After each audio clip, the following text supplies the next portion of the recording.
TRT Antalya Radyosu.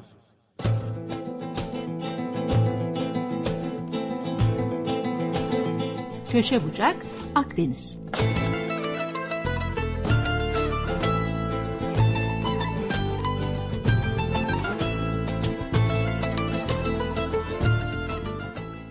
Köşe bucak Akdeniz köşemize geldi sıra efendim ve hemen konuğumuzu tanıtıyoruz sizlere. Antalya Elmalı Belediyesi Kültür ve Sosyal İşler Müdürü Sayın Durmuş Altan şu anda bizimle birlikte efendim. Hoş geldiniz, günaydın. Günaydınlar, hoş buldum. Nasılsınız efendim? Teşekkür ederim. Sizler nasılsınız? Saygılarımızı sunuyoruz, çok teşekkür ediyoruz. Şimdi efendim tarih, kültür, turizm ve tarım kenti olan Elmalı geçmişten aldığı tarihsel mirası bugünle birleştiren ve geleceğe taşıyan bir ilçemiz. Bunu rahatlıkla, gönül rahatlığıyla söyleyebiliriz. Özellikle Osmanlı döneminde Teke Beyliği'nin merkezi konumunda olan Elmalı, önemli bir kültüre de sahip. Tarihsel süreçte farklı kültürleri bünyesinde barındırmış bir yer Elmalı aynı zamanda. Tarihi ve kültürel yönleriyle Şirin ilçemiz Elmalı'yı sizin vasıtanızla bugün dinleyicilerimize tanıtacağız. Önce isterseniz geçmişinden, tarihi sürecinden başlayarak sohbetimize girelim. Ne dersiniz? Hangi medeniyetler yaşamış bölge? Şimdi Elmalı'yı şöyle kısaca bir tarihini bahsedecek olursak, evet. Elmalı Fethiye Körfezi ile Antalya Körfezi arasında kalan, antik literatürde Likya bölgesi olarak adlandırdığımız, günümüzde ise Teke yöresi olarak adlandırılan bölümün orta kesiminde yer alır. Hı hı. 2250 metre yüksekliğinde bir dağa sırtını yaslamış, evliya türbeleriyle kutsanmış, ilim ve irfan yuvasıdır. Yapılan araştırmalara göre Antalya'nın en eski yerleşim yerlerinden bir tanesidir Elmalı. Elmalı'da yaşantı M.Ö. 10.000 yıllarında başlar, evet. Kesintisiz bir şekilde devam eder. Aynı zamanda Elmalı geleneksel bir kültürün gündelik yaşam içerisinde korumaya çalışıldığı önemli ilçelerden bir tanesidir. Eski çarşılarıyla, arastalarıyla ve dar sokaklarıyla, tarihi evleriyle, bugün Safranbolu'da görebileceğiniz, Beypazarı'nda, Taraklı'da, Odunpazarı'nda görebileceğiniz bütün evleri Elmalı'da görebilirsiniz. 146 tane tescilli konağımız var. Onun dışında iklimi ve doğa güzellikleriyle de önemli bir şey. Onlara zaten geleceğiz evet. Detaylı bir şekilde. Evet. Elmalı tarihiyle ilgili başka? Tarihle ilgili Likya ile başlayan bir serüven var. Bunun birçok kalıntılarını görebiliyoruz. Özellikle Karataş Semaik Küp mezarları, Bağbaşı, Kovma gibi önemli höyükler var. Yine yüzyılın definesi olarak adlandırdığımız Elmalı sikkeler var. M.Ö. 460 yıllarına tarihleniyor. Yine arkaik resim sanatının en önemli örneklerinden birisi olan Karaburun ve Kızılbel tümülüs sereyi var. Evet. Yani Likya ile başlayan bir serüven var. Daha sonra Roma, Bizans, Selçuklu, Osmanlı ve Cumhuriyet tarihine kadar devam eden kesintisiz bir şekilde devam eden bir yaşam. Ne kadar güzel değil mi? Evet. Siz anlatırken şöyle düşündüm de hakikaten çok da köklü bir geçmişe sahip. Bu da çok güzel tabii. Peki adını nereden almış? Yani elma ile alakası var değil mi Elmalı'nın? Şimdi şöyle bir şey. Elmalı ve Likya bölgesinde çok detaylı bir çalışma yapılmadığı için Elmalı ile ilgili çok detaylı bir çalışma yok. Evet. Adının Amelas'tan geldiği söyleniyor. Bazıları elma ile bağlantı kurmaya çalışıyor ama çok elma ile bağlantısı yok. Öyle mi? Çünkü ama şöyle elma Türkiye ortalamasının %10'unu karşılıyor. İlçe bazında da 1. sırada ama isminin antik Amelas'tan geldiği, yani çok elma ile bağlantısı olmadığı bilinmektedir. Ama tabii bu arkeoloji sürekli kendini yenileyen bir bilimdir. Tabii. Detaylı bir çalışma yapılırsa, araştırmalar yapılırsa bu söylediklerimizi çürütebiliriz veya tekrar farklı bilgilerle karşımıza çıkabilirsiniz. Karşımıza çıkabilir, evet. Peki Elmalı özellikle Osmanlı döneminde Teke Livası'nın merkezi konumunda. Bu konuda söyleyecekleriniz var mı sevgili dinleyicilerimize? Likya, Bizans, Selçuklu ve Osmanlı, ama en popüler dönemi Osmanlı yaşıyor. Teke beylerinin yazlık ikametgah ettiği yerlerdir Elmalı. Biraz önce de söylemiştim, bu tarihi konaklarımız var. Bunlar Teke beylerinin yazlık konaklarıdır. 146 tane tescilli konaklar var. Aynı zamanda 19. yüzyılda Elmalı bir alay yetiştiren ya asker yetiştiren bir bölgedir.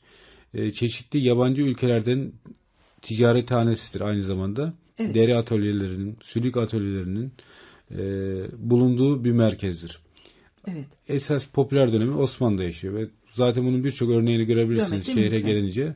Osmanlı'nın izleri hala sürüyor şehirde. Şehirde çok güzel. Peki Elmalı'da biraz yaşamdan da bahsedelim sevgili dinleyicilerimize. Halkın geçim kaynakları neler acaba? Elmalı'da en önemli geçim kaynaklarından bir tanesi, tabii biraz önce isminden bahsettik. Elma ile bağlı. Elma. Tabii. Değil mi? Türkiye ortalamasının %10'unu karşılıyor. Evet. İlçe bazında bu da az bir rakam değil. İlçe bazında da 1. sırada. Şimdi birkaç yıldır yaz seracılığı yoğun bir şekilde, örtü seracı dediğimiz seracılık arttı. Onun dışında hayvancılık neredeyse her köyde yapılan bir meslek haline geldi. Ve meyve üretimi ağırlıklı şekilde şeftali gibi, kiraz gibi, vişne gibi meyvelerin üretildiği bir merkez. Halkın geçim kaynağı bu. Sanayi olarak çok az. Sadece mermer ve küçük un sanayisi. Yani un fabrikaları. Evet. Onun dışında çok fazla fabrikamız yok. Geçim kaynağı tarım ve hayvancılık. Hayvancılığa dayalı Evet. bir yöremiz. Tabii eski gelenek ve görenekler de değil mi korunabildi mi acaba? Onu merak ediyoruz. Bu konuda bir takım çalışmalar var mı mesela? Şimdi, Elmalı'ya gelenler mutlaka bilir. Ömerpaşa Camii'nin hemen yukarısında tarihi bir çarşımız vardır. Bu Osmanlı döneminden kalma yaklaşık 408 yıllık bir tarihi çarşıdır. Evet.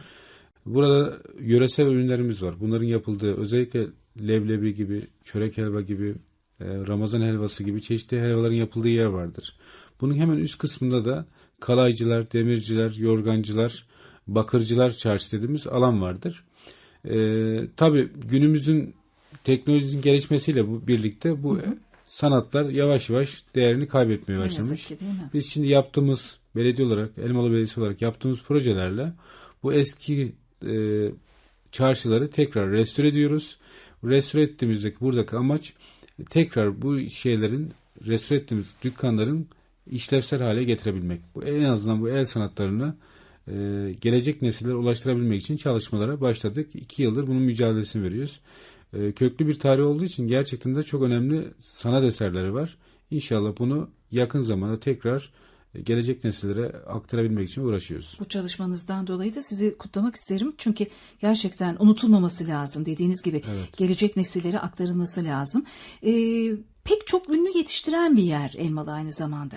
Dini olarak da bir merkez Elmalı. Kur'an-ı Kerim'in Türkçe tefsirini yazan Hamdi Yazır mesela değil mi efendim? Elmalılı. Her yıl yapılan Abdal Musa şenlikleri var. Camileri, türbeleri meşhur ve evliya türbelerinden de az önce bahsettiniz. Biraz daha bu konuda geniş bilgi almak isteriz sizden. Elmalı'nın 4 ana başlık altında biz değerlendiriyoruz. Bunlardan Neler? bir tanesi arkeoloji, bir tanesi tarih, doğa ve din. Evet. Bunların en önemlisi de dini merkez olmasıdır. 14. yüzyılda Horasan'dan gelen Hacı Bektaş Veli'nin amcaoğlusu olan bu toprakların Müslümanlaşması için gelen Abdal Musa Sultan var. Dergahı Tekke mahallemizde yer alır.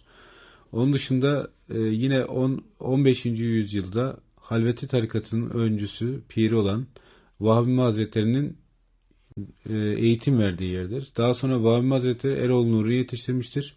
Eroğlu Nur'u şu anda Elmalı'da türbesi olan Sinan Ümmü Hazretleri'ni yetiştirmiştir. Sinan Ümmü de çok enteresandır. Bunu herkes bilmiyor ama dünyaca ünlü tasavvufçu olan Niyazi Mısri'nin 9 yıl eğitim aldığı yerdir. Evet. Hocası da Sinan Ümmü Hazretleri'dir. Daha sonra Cumhuriyet tarihine geldiğimizde ise Atatürk'ün talimatlarıyla Kur'an-ı Kerim'i tefsir eden Elmalı Muhammed Hamdi Yazır'ın doğduğu topraklardır, yetiştiği topraklardır, ilk eğitim aldığı topraklardır. Biz yine bir Elmalı Belediyesi olarak onun evini restore ettirdik. Şu anda müze şeklinde halka açık ve en fazla ziyaret edilen yerlerden bir tanesi. Bir gizli kahraman da var dini olarak Elmalı'da. Yine İbrahim Bedrettin Elmalı, 8. Diyanet İşleri Reisi, Muhammed Hamdi Yazır'ın yeğenidir. 8. Diyanet İşleri Reisi İbrahim Bedrettin Elmalı da Elmalı yetişmiş önemli din alimlerinden bir tanesidir. Ve şu andaki Diyanet İşleri'nin kurumsallaşmasını sağlayan önemli kişilerden bir tanesidir. Yani Elmalı dini açıdan bu Likya'dan gelen bir gelenek ve Osmanlı'da bu köklü bir şekilde oturmuş bir gelenekle birlikte hala da en çok ziyaret edilen merkezlerden bir tanesidir. Çok bu güzel. özellikleriyle. Ne güzel. Her yıl yapılan Abdal Musa şenliklerinizden de bahsedebiliriz. Şimdi her yıl Haziran aylarında genellikle okulların kapandığı döneme denk gelir. 3 gün süren bir Abdal Musa'yı anma şenlikleri olur. Türkiye'nin her yerinden buraya ziyaretçiler gelir. Belki de bu bölgede en çok ziyaret edilen merkezlerden bir tanesidir. Hacı Bektaş Veli'nin amcaoğlu demiştim. Ve en çok ziyaret edilen yerlerden bir tanesi. Çok önemli bir kişidir. Hemen Tekke mahallemizde yer alıyor. Her yıl anma şenlikleri olur ama bu şenliklerin dışında da binlerce kişi sürekli ben kültür turları yaparken sürekli Abdal Musa'ya gelen ziyaretçilerimizi mutlaka götürüyoruz.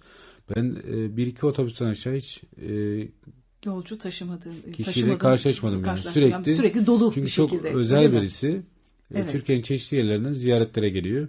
Biz de hem bu önemli zatları hem de Abdülhamit Şenlikler'in herkesi buradan davet etmiş olalım değil mi? Bu vesileyle evet, çok haklısınız. Evet. O zaman şimdi bir Elmalı'yı gezilecek, görülecek yerleriyle de tanıtalım.